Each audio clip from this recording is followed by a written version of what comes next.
Hello, welcome everyone. I am Briar Harvey.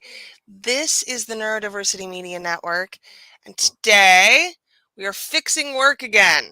Like, this is going to be ongoing, right, Joe? Lots to fix, so lots to talk about. Lifetimes of fixes at hand. Lifetimes. Today, we are specifically addressing some of the disparities in the workplace for women. We want to get into the structural components, I think, and what women can do to advocate for themselves in the workplace. Mhm. Next episode, we will be hitting um, on Juneteenth, which feels significant. We'll be talking about both the racial components and the LGBT components together. And then, because while those ones shouldn't be lumped together, technically the results are the same, the fixes are the same. And then our final episode in the series will be focused on neurodivergence, accessibility, physical disability, making fixes in the workplace for those folks. So let's start at the top, Joa. What is, in your opinion, fundamentally most broken for women in the workplace? Mm. Well, I think that one of the top contenders for that answer is very obviously wage gap and earnings for women when compared to male counterparts. And, having equitability and transparency for what we are earning for the work that we're putting in when it is at least at par with, if not exceeding, what male counterparts are producing. And we're being paid, sometimes as low as what is it, like 60, 57 cents on the dollar, on the white man dollar, Hmm. right? And Depending it's on lower for Black and Latino women too. Right, I think 57 is the lowest for Hispanic women Hmm. and when compared to white counterparts, and then it goes up maybe 63, Hmm. 64 cents for Black women, I think and that sounds about right to me. Yeah. yeah, and white non-Hispanic women were looking at like 79, 80 cents on the white man dollar. The white man dollar. Is that a phrase? Did I I just don't know. coin it? I don't know if it was before, but it certainly needs to be one now. It's so catchy. Hmm. But that disparity is something that impacts your dignity and integrity around the work that you're producing. It impacts your lifetime wealth building. It impacts your children's wealth inheritance. It is, I mean, we talked about lifetimes worth of fixes, but this is literally impacting entire generations of people, this pay disparity for women. Hmm. Now, there is an obvious, easy fix for this. It is pay transparency and clearly laid out pay for new hires. Like, this is an easy fix, so why don't we fix it? Yeah, that is such a great question. And I think back to some of the early conversations that you and I had about all of the issues with work when we were kind of brainstorming, developing this. And we were talking about, this idea, we sort of coined that phrase beneficial churn, who is Hmm. benefiting from this idea that that people are expendable in their roles, that we can afford to just not successfully onboard people and lose them within 6 months, right? And lose the revenue that goes with them, the investment, the monetary investment that goes to training someone who then leads within 6 months, right? And the monetary loss you have for having an unfilled role for whatever the lapse is, because you can't magic someone into the role the day that somebody leaves, right? And I think that the answer to why that is something that exists in the world and is perpetuated means that it must benefit somebody. Curious about your thoughts on who that is, but I think it must be a similar kind of answer to this question of this must benefit somebody. Who is it? And really, that is an excellent question. uh, my impulse reaction is to say that it benefits the business Mhm, to create competition between workers. mhm, If Joe is making more than I am, and we are both up for a promotion, then I am probably more likely to work harder in order to be able to earn that promotion. But we both know that if Joe gets the promotion, he's going to make more than I am anyhow. He started at a higher wage than I did. So when he gets that promotion, it will be a, what's the word I'm looking for? Commensurate increase, right? right. I think that at every level, lack of pay transparency creates friction, which seems to me counterintuitive to workplace harmony, Mhm, but must be beneficial in some way. right, If I'm constantly afraid that I'm going to lose my job, or constantly afraid that I can be replaced, that I am expendable, then I'm less likely to complain that I'm making 40 cents less than Joe an hour. right. Right. And I think that you've probably hit on a huge portion of this, right? Because what you said is without that friction, there's greater workplace harmony. That's possibly possibly explicitly, but certainly implicitly something that big business doesn't want, right? Because if workers Why? are Why? harmonious, if workers are communicating, if workers are unionizing, all of a sudden, big business doesn't hold the power anymore, the workers do. And that is, I think, sort of like the biggest fear, right? Is, oh gosh, the workers are going to seize the power.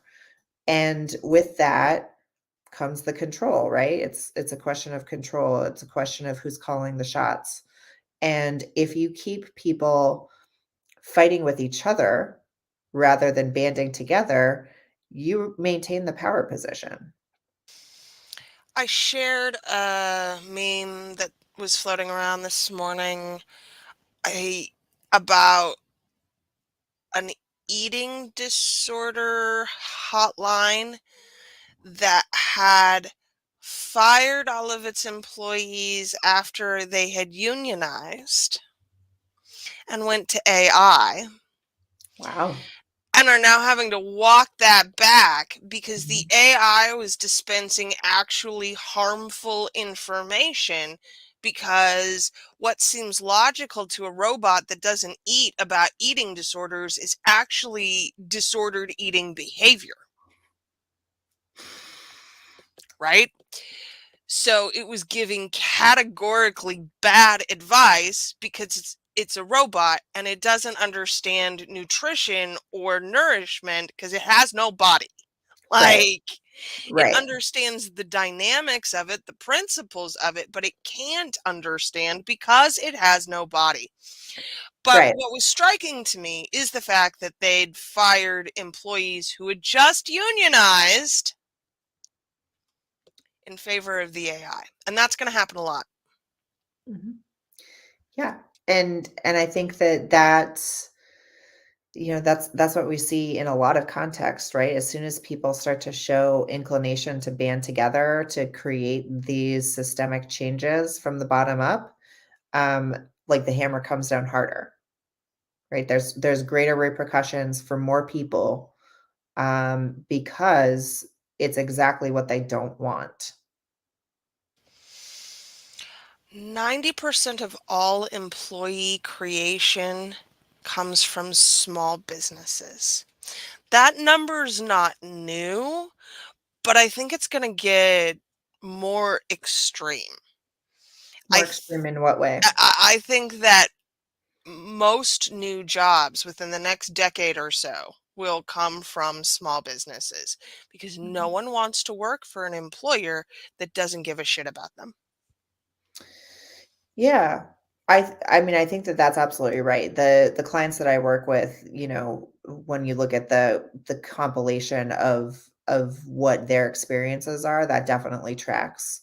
You know, people want to work where they're valued, and not just valued monetarily, valued by another human being, right? And the other thing too that I'm wondering, you know, related to AI and also sort of tangentially to automation is I'm wondering about whether the size of a business, maybe the larger you get, the more opportunity there is for automation in a way that puts jobs at greater risk for larger organizations. Because when you're scaled to that level, you can scale automation at a great level, which perhaps means greater job security for small and mid-sized businesses, businesses that are not doing that in such a dramatic way. I think that's going to be interesting. I spoke to a guy last week who is currently building, they're called autonomous agents.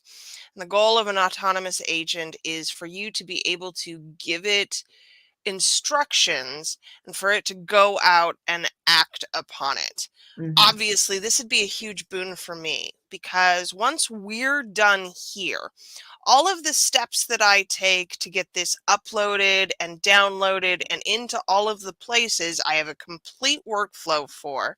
I've laid mhm, it out in like real clear steps. I could, in fact, get a human to do this for me. I mhm, can also pay an autonomous agent for it because I think this is boring as hell and I don't want to do it and I don't want to give it to a human to do. mhm, I think that kind of innovation does not happen at a larger company. When we were talking about the potential, he said, so we haven't decided yet if we want to try and push this thing out first to entrepreneurs or to larger companies, maybe like sales teams, marketing teams. And I'm like, the buy in for a sales team to hop on board this, even if it's beneficial, is there's going to be a lot more friction mhm, because you're going to have to sell it in a way that a corporation is going to see its value. mhm. Whereas for me, this is just another program that I pay money for, like all of the other SaaS programs that I use to make my job happen every single day. Right. I think the question here is if there's more job security and more innovation in the smaller style businesses, what do we do about things like FMLA? Because all of those legal requirements Mhm. don't kick in until a business is more than 50 employees. I'm really curious about your take on that because you came out as anti-regulation in one of our last conversations. Shocked the heck out of me. Truly, I am generally anti-regulation, But but my answer to that, I think it probably has something to do with regulation, has something to do with changing the parameters of what is the expected norm. And maybe that's a perspective. Like it's not so much the regulation, it's the sort of encoded norm that we work under as businesses, as members of a society, as members of a culture. What is the norm that we are promoting, and how is it that we are promoting it? One of the ways to do that is in the form of regulation, but there are a lot of other ways to establish norms, and maybe that is part of the answer for fixing it. so I agree with that.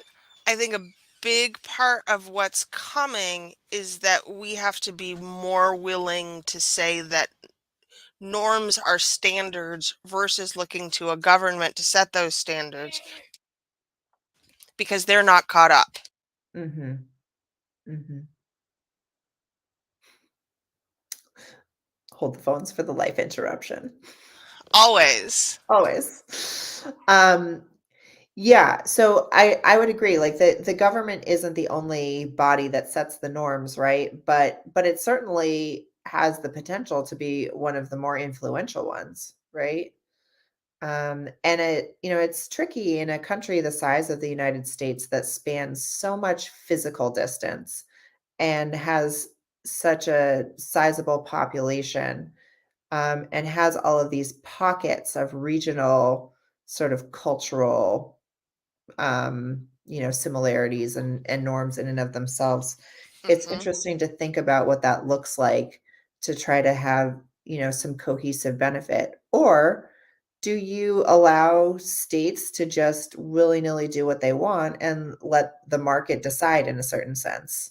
Like, oh, well, Virginia offers these sorts of protections for workers, and if I care about those things, I'm going to do what I can to move to Virginia to be like part of that subset of culture as compared to maybe, Wyoming that doesn't have the same protections, right? Like there's I suppose two ways to think about that. The issue comes when I always think of Ronald Reagan when he talked about voting with our feet because it's not fucking 1984 anymore and I can't just pick up and move. It doesn't matter if I am more personally aligned with the standards in Virginia if there's no actual ability, and this is especially true for low income folks, right? They don't get to move because they don't have the money. A cross country move is thousands of dollars. I've done it multiple times. It costs so much money. For sure. For sure. And that's just the cost of like, hiring moving help if you can afford it, renting a U-Haul, like, that's just the monetary cost for that like moment of time of moving, let alone the cost you can calculate for loss of family network that's going to help provide childcare for you, right? Or all of the acclimation pieces of being in a new place that cost money. I mean, I too have moved an immense number of times, including out like in and out of different countries. And the lifetime the lifetime loss of income on all of those moves because of transplanting yourself in and out of resources, is probably incalculable. I mean, you could probably try to estimate a cost on it, but it's a real high number, and there's so many intangibles that go into it.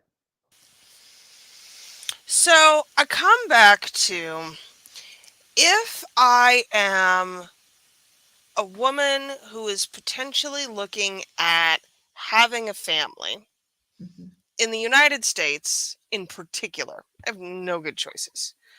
I can potentially get, what is it, up to 12 weeks paid paternal leave if I meet XYZ circumstances at a company that covers paternal leave. Right. If I have then work with a smaller business who has clearly laid out that this is the terms, I'm I feel like the choices here, they're all bad. That's the problem. The choices here are all bad.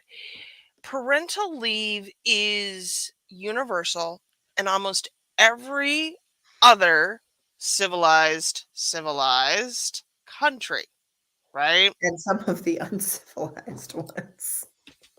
Many of the uncivilized ones. Right. Meanwhile, the United States is out here in the backwoods going, you just gave birth? Well, pull up your bootstraps, get back to work. Right.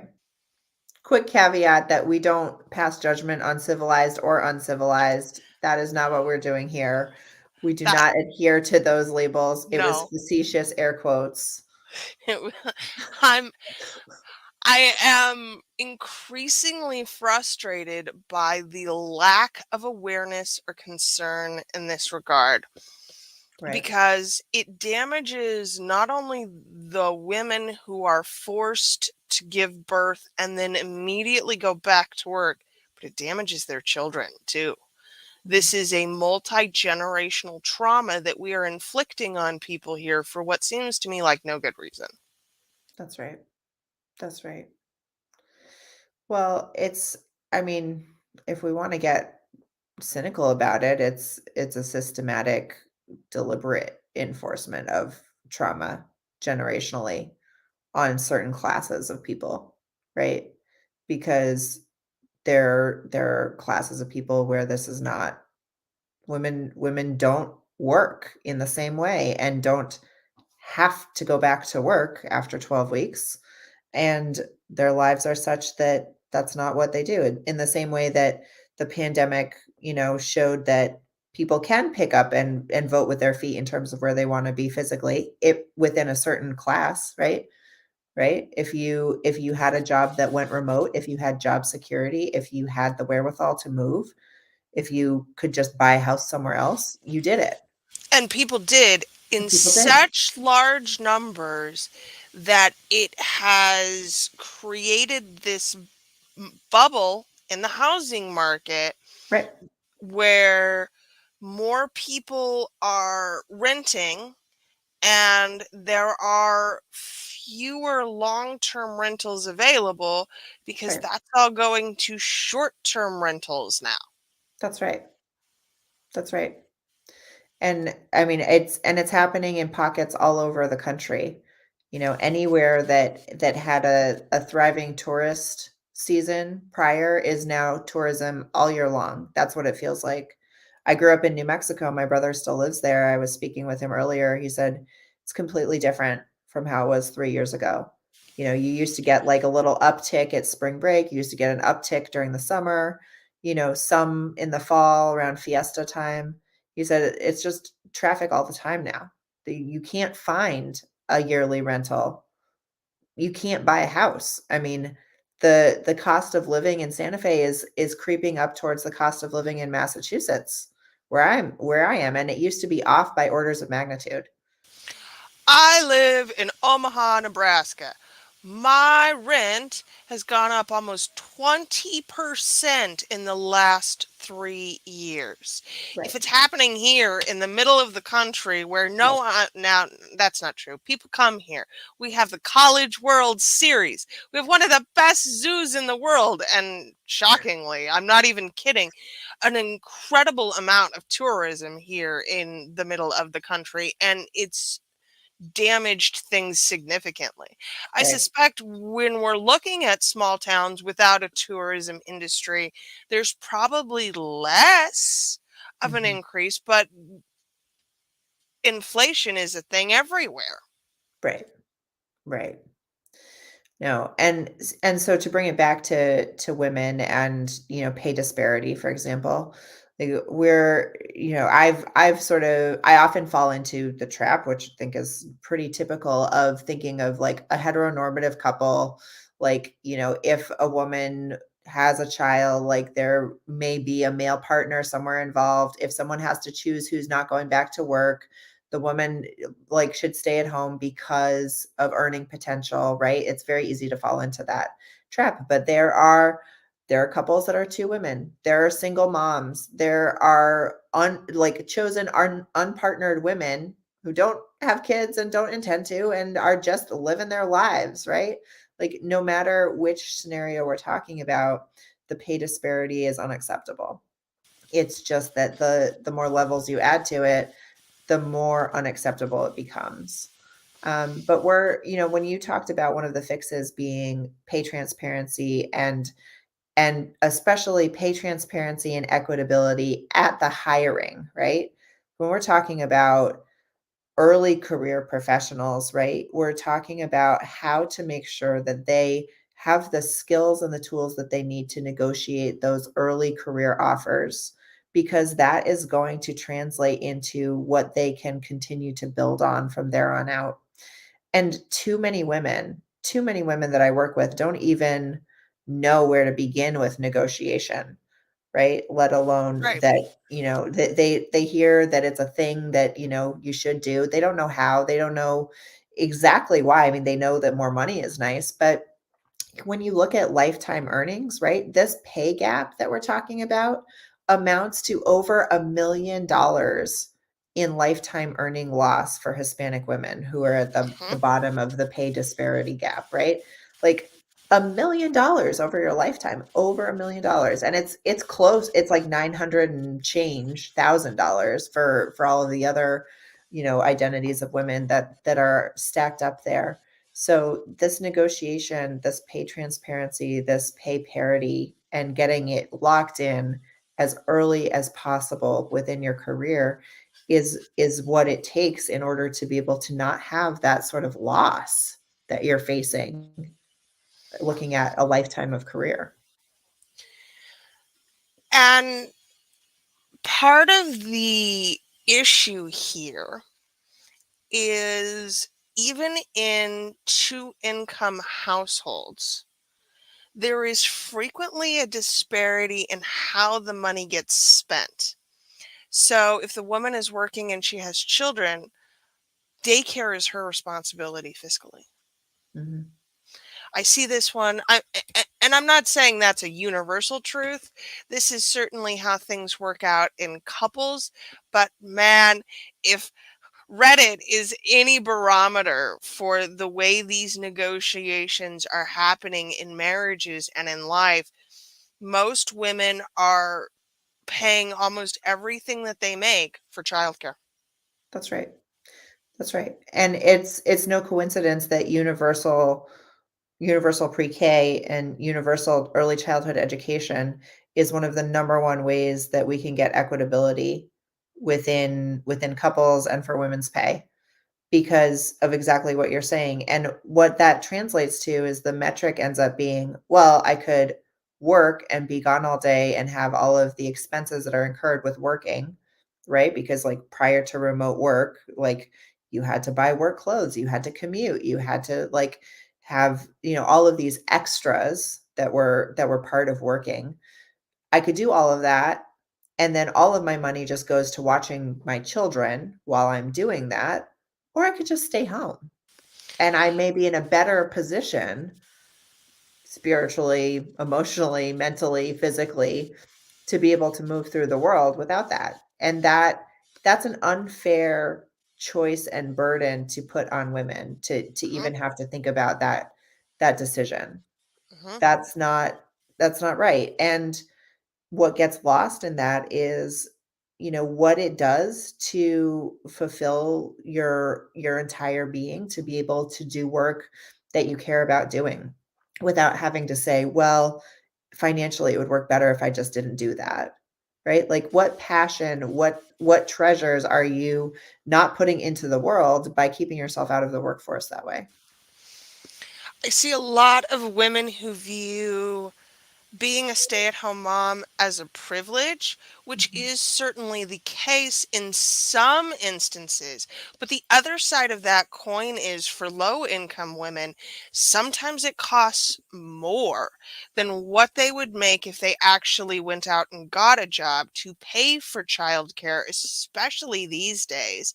So not working is actually the more sound fiscal option, which then means you are out of the workforce for potentially 6 years. What happens to a woman who is out of the workforce for 6 years in terms of her education, her training, her on the job knowledge? Right. It's not good. It's not good. And I will also say that I have a tendency to work with more women than men, I would say, just in terms of, who comes to me and who sort of sees the value of what I have to offer in a certain sense. And it's probably 60-40. And I do work with women who have been out of the workforce for quite some time. And I will say that one thing I've noticed is that often culturally, we view women who have been out of the workforce in a much harsher light than employers do, to be honest. I've seen a lot of great successes with women getting back into the workforce, even having been out of the workforce 10, 12, as many as 18 years. That is reassuring. And it's not all jobs, not all jobs are going to be open to you, but there is work to be had. And I think that it takes a certain level of undoing the messaging that we get to be able to see ourselves that way when we've been out of work for some time. Because it means that we have to repurpose our entire experience in a different way, right? And a lot of people view it as very binary, like I'm either in work or I'm out of work. And they don't think about the skill sets that they amass while being out of work that would actually translate incredibly well and be incredibly valuable to employers. I also suspect there is a problem here for women who are out of the workforce for an extended amount of time, that they are not making the financial adjustment of cost of living when they go back in. So if I was making $40,000 6 years ago, then I need to be asking for what, $60,000 now? I mean, the value of our dollar is much decreased now, but That's right. I can see how that would be incredibly problematic. I left work making 40K. Now I'm asking for 60K with not on the job training or experience for the past decade. That's got to be terrifying. Yeah. And that's one of the things I think that comes in a lot in our conversations about negotiation. When I talk with clients about negotiation, I can't tell you how many people come to the negotiation table thinking, well, I need to make X amount to cover my bills, so that's what I'll ask for. Rather than saying, what is the industry standard for this role? What skills am I bringing to the table that fit the criteria for what they're looking for? What are they valuing these skills at? Right? It's from a perspective of, well, I need this amount, so that's what I'll ask for, rather than what are they willing to give. And you hear, you see these feel good things that go around social media, right? About like, well, I asked for this amount and they thanked me for my honesty, but like they told me that the offer was actually 25K more. Like those are feel good moments and we love to see it and we want that to happen more, but that's not always the case. It's not always the case at all. And knowing that you can go into a negotiation by asking them what they have budgeted for a role, for example, and having that be a real question that you can ask with a straight face and expect to get an answer on is something that too many people don't know. No, in fact, I would identify that as a huge red flag for any company. Not that I'm working for a corporation right now, but I would absolutely not work for one that refused to provide that kind of information in the interview process. Too Mhm. much can go wrong there because if they're not, again, pay transparency. Yes. You need to know how much you are making commiserate to your peers. You need to know how much you are making commiserate to your coworkers. Mhm. And your company needs to be upfront with the amount of money that they are able to pay. That's right. That's right. Right. I think that, shielding this information from certain parties and keeping these secrets really only benefits the person who already holds the power, or the entity that already holds the power. In this case, it's usually the business. And so having these moves towards transparency is certainly the way to go. But so I don't even know if we got to this answer last week though, Briar. So if we're not regulating this, if we're not like creating a regulation around pay transparency, how are we promoting this as a norm? How are we getting traction with it becoming the norm of workplaces to offer this information freely and openly to allow for these changes to take hold? So, truly, social mechanics are not my strong suit. But as an autistic woman, don't ask me to tell you why people do what they do.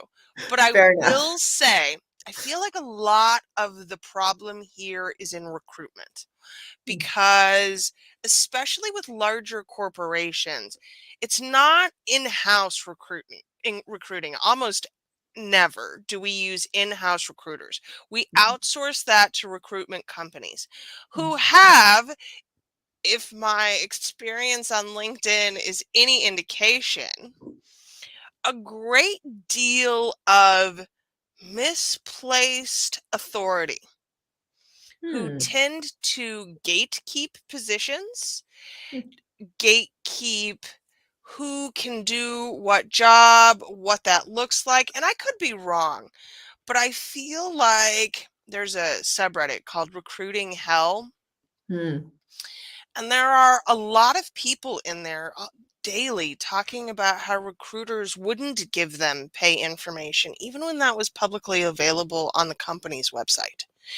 It seems to me like part of the problem is that we have automated the wrong parts of Hmm. the job seeking process. Mhm. So if my resume isn't perfectly tuned with the right keywords, Mhm. it's not even seen by a human being. Mhm. If it's got a picture on it, forget it. It's going Right. to get thrown out. So we then have created this gatekeeper to employment, which doesn't seem to be beneficial when there are people who cannot get jobs and 1.4 jobs for every job seeker. Clearly, there is some friction somewhere here in the middle, and the Right. only people occupying that role that I can see are recruiters. Mhm. Mhm. So what's a systemic way to make some adjustments there? We throw out recruiting and start from scratch. We hire different people to be recruiters. We have regulations. Right. It always comes back to that. No, I don't think, again, my examples here in the housing market are just Mhm. tip of the iceberg for me. But Yeah. every time you Yeah. regulate something, you make it more expensive to do properly. So it's Hmm. not that the recruiters are the problem. It's that there is not a baseline standard of what the recruitment process should actually look like. Right. There are no standards for how recruiters can solicit resumes. There are no standards for how you approach a recruit. I saw a recruiter last week on LinkedIn bitch about the fact that nobody sent thank you notes anymore. Are you kidding me? When most recruiters don't even get back to you if you haven't been accepted for the job, why the hell would I send a thank you note? Sure. Sure. Again, maybe not that recruiters are the problem, although there does Mhm. seem to be some misplaced power there, but Right. that there is no clear process for how recruiting is done universally. Yeah, it's a conundrum.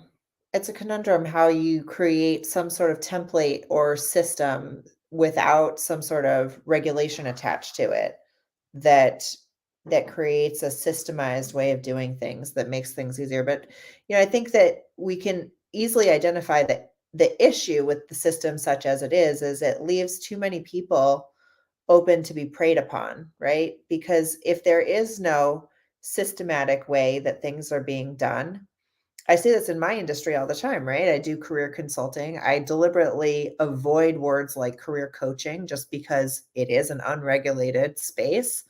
And because when there's, 6,000 different ways to do something that can be considered standardized, there's 6,000 holes for people to be preying on people who just need a job, you know?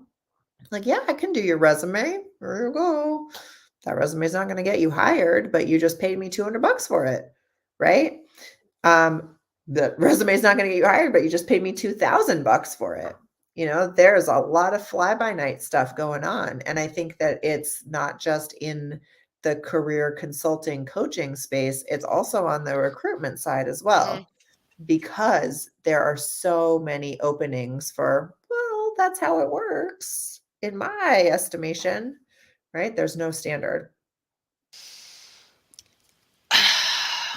And of course, the problem here is that standardization often comes years, decades even, after we've decided that there is a need for it. Mhm. Mhm. So if we look at, here's a good one for you. OSHA standards, Mhm. which one would generally agree it is important to be able to provide for an employee's health when they are using chemicals in the workplace. Did you Yes. know you can't use vinegar as a cleaner in the workplace? There is no OSHA standard for vinegar. It's non toxic. It is incredibly effective in fungal removal. Like, my husband works in a grocery store. The fact that he can't just get vinegar to spray down some shelves, especially in places like dairy where it's moist and it's cold and shit grows, Mhm. can't use an effective cleaner because there are no OSHA standards for vinegar. Right. I feel like this happens a lot when we try to regulate things for the common good, that what we actually do is incidental harm. That's probably true. And it makes me wonder 2 things. One is there a more robust way to create regulations that minimize the incidental harm? And 2, can you ever avoid incidental harm? The answer to that question is probably no. We probably Probably no. cannot ever actually eliminate incidental harm. So it's a Mhm. harm reduction question. How Right, much can we minimize in order to benefit the greater whole? right, I don't think that happens in a country of 330 million people on a federal level. I think it happens locally. I think it happens in the state right, government. I think that, unfortunately, even if overwhelmingly there is a need for these kinds of federal regulations, have you met our Congress? Like, do do we see them? I mean, they can't even pass a budget. but this ties back to what we touched on last time too, right? Which is you can't really vote for your feet. Like, not Right. that's not a run of the mill solution. You can't just go to where things are better. And ultimately, I'm not sure that really benefits the whole. I think what benefits the whole is not divesting from where you're at in favor of something better, but to dig in and make the improvements where you're at the community level, right? Collectively with people who you know, who you can talk to. And is it easy? No. I believe you've got a podcast about hard conversations too. I But do, for this very reason. Yeah. right, but, like, we'll do some cross promotion here, like, it's not easy, and if we want to make changes that are better for ourselves and better collectively, that's what the choice has to be. The choice has to be to dig in and try to make those improvements, knowing that it's hard, knowing that you don't always make them as fast or as effectively as you want them, but knowing that trying to do them is the thing. And the only problem I have there is that we are adding yet another thing to women's plates when Mhm. it comes to emotional labor. Sure. But That, let's be clear that I don't think just women need to do no, this. I that's think correct. it has to be done by anybody who cares about this, right? Women and people of color and neurodiverse folks, like all of these groups of marginalized identity people have even more stake in getting these changes made. But if you are a human who cares about any of this, you should be involved too. So That's a great point, and I think where I want to leave it. How do we get folks more involved in the local level at starting to see or implement some of these changes? Take time. Yeah, I'm just coughing a little bit on my throat.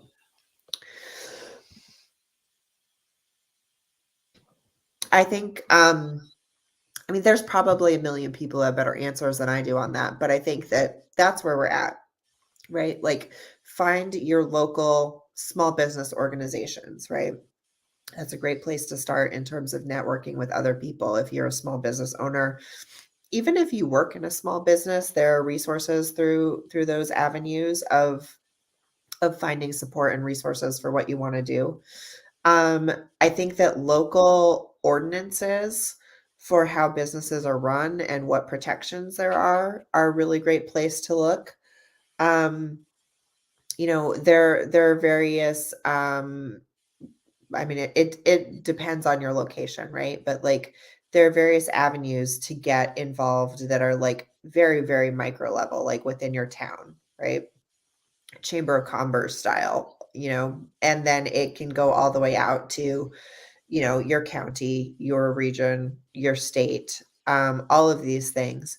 But honestly, this sounds like a very low bar, but like it's kind of the first important thing. It's just to start looking for an opportunity to do something, right? Like start with Google, start with asking your business buddy, like start literally anywhere and see where it takes you. Be curious about how the rules of how we operate are constructed and be interested in having those rules benefit you and all of us and figure out where you can get involved because I guarantee that if you don't get involved, someone else is going to. And that someone else may not have your best interest at heart. So if you care about Mhm. it, like take up that space, claim that airtime, bring your voice and your ideas to the table to try to start making some change. You never know where you're going to get traction on it. And I think that oftentimes there are already people doing the work. Find people who've already started, right? It's Right. so Don't much. reinvent the wheel, Don't reinvent especially the wheel. not in social communities. There, I can almost guarantee you, there is someone who has started something that is related to an area of activism that you would like to explore. You have to go out and find those people first before you Find start a those new people thing. first because it is so much easier to join a thing that already exists than it is to recreate it. Hmm. Like, just if we're talking about hours in the day, like, join the thing that already exists. It's there. There's nothing new under the sun. And I would argue that when we try to start a new thing, when an existing thing exists, it is because we are trying to take some power back. We want to be in charge of something. We want to be able to have that level of impact in our communities, Mhm. but it dilutes the effort. That's right. That's right. And I mean, yes, I've got a few things to say about that, but I'm gonna leave it there. Yes, you're right. Don't dilute your effort. Don't dilute your effort. We want you to find a thing, a cause that matters to you. We want you to devote an hour a week to it. It doesn't have to be complicated. It doesn't have to be a lot. It Yeah, just has to help move the needle forward. that's right. Because decisions get made by people who show up. Hmm. Every time. Showing up is like that's the bar you have to clear. And if you show up, you get to be part of the decisions. If you don't, you don't. But like I said, I'll use some scare tactic. If you don't show up, someone else is gonna, and you don't know that they've got the ideas that you want to promote. Okay. So this is depressing. We always It's end on it's such a always high note. depressing, Briar. It's oh no. Okay, we're gonna find the hope. The hope Yes. the hope is that we are doing better than we ever have in a certain sense, right? Like we're not as far along as we need to be, but we are chipping away at it. And the more people who we get excited about continuing to chip away at it, the smaller the obstacles are going to become. That's just how it works. And it feels dire and it feels hopeless, and there's a lot of dramatic things going on in the world that make us feel like we don't have capacity to impact things positively, and it's not true.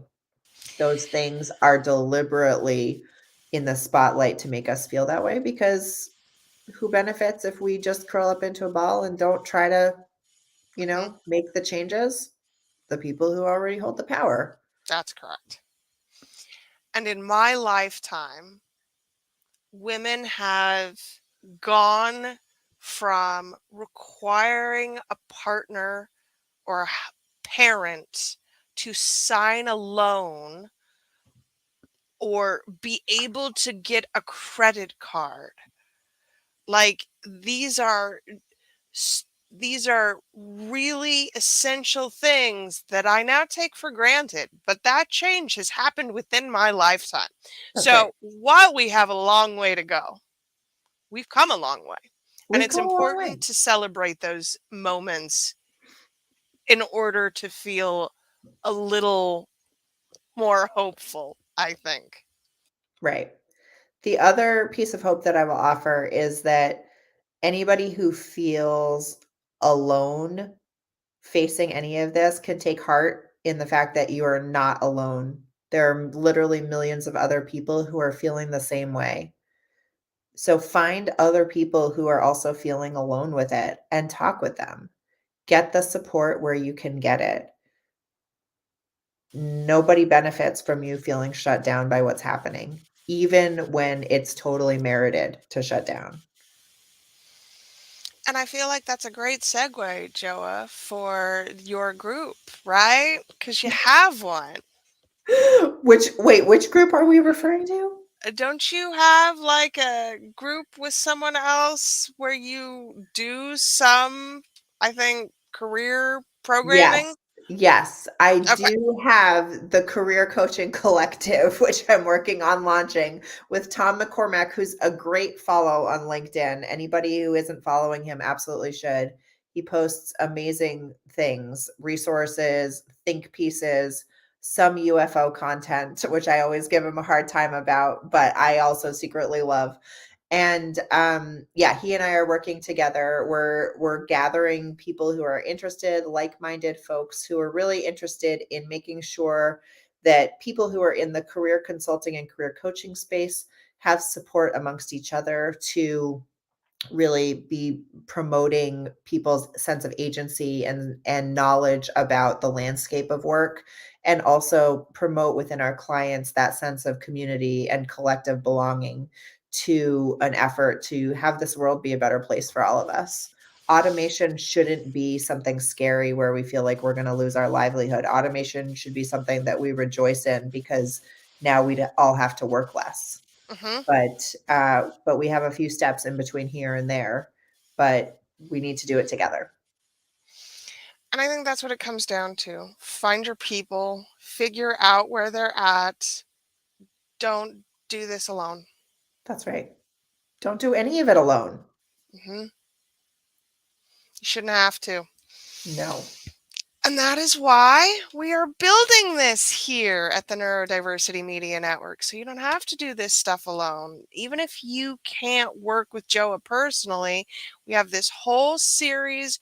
And next time, I do want to talk a little bit about specifically the advocacy piece. How Mm. does one go in and negotiate for better pay, and what do I need to know when I'm going into that conversation? Yes. And but that part is true regardless of your identity. And the more you know about how to advocate for yourself and what you need in terms of a salary, the more likely you'll be successful. Yes. Yes, So absolutely. we will be back in 2 weeks with that piece on Juneteenth. And we will be here every day at the Neurodiversity Media Network giving you some vital piece of information that you never knew you needed. It's the deep dives on all of the fun stuff because learning shouldn't be done in a vacuum either. Don't learn alone. All right, y'all. We will see you back here next time. Thank you so much for being here. Have an amazing day.